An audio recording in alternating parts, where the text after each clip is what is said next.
the super deluxe 45-ounce bag of peanut M&Ms. Now, this is like 3 pounds of pure sweet chocolate, right? Can I get an amen to that? All right. Now, some of you are already getting hungry. Okay.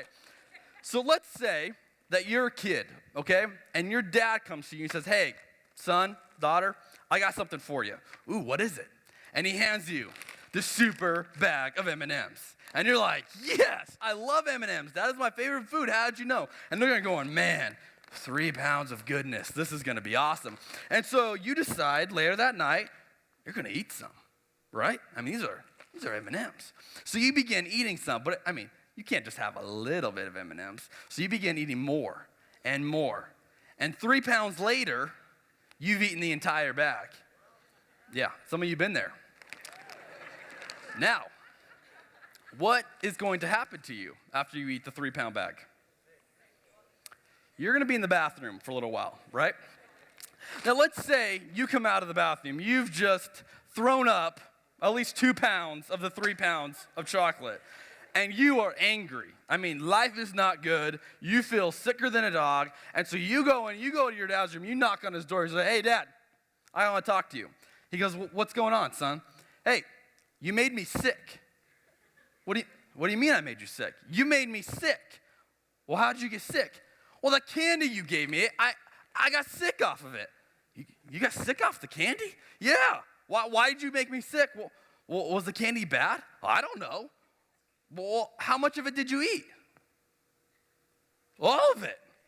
I mean, you gave me a 45-ounce bag of candy. I ate it.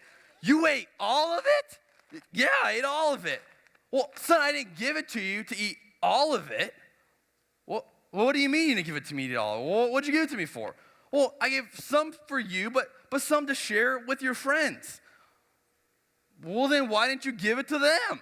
Right? That's what you would say. Well, if you have this expectation on me, why didn't you tell me? And here's what your dad would say.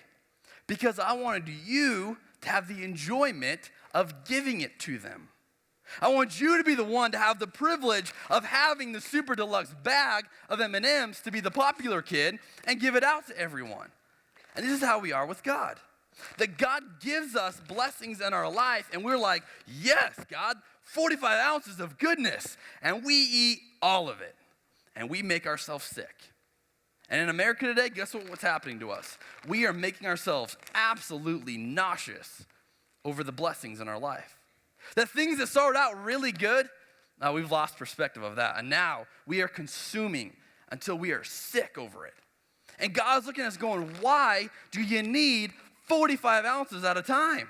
Why do you need to consume all of that? And God goes, I've given you enough to go around. You don't need all of that. And yet, we struggle with this. And maybe you've thought this before. Well, God, if you expect me to give to someone else, why didn't you just give it to them? I mean, that makes sense, right? Like, God, how can you have this expectation that I'm expected to give? Well, if that were true, you should have given it to them. And yet, wouldn't you want to be the one that has a super bag of M&Ms that could share with other people? They can say, hey guys, come on, let's have a party. Guess what? I got M&Ms for everyone. Wouldn't you want to be that person? And God puts us in that situation. And guess what? If you are in the room tonight and you live in our country right now, you are blessed. You are blessed. It's not an opinion. You are blessed. Look at the world around you. Okay? They're looking at us with our huge bags and wondering why we're not sharing. We go, no. My bag of M&Ms. I can eat all of it. And the world's looking at us going, you couldn't share some of that? You couldn't maybe not eat the entire bag until you're sick?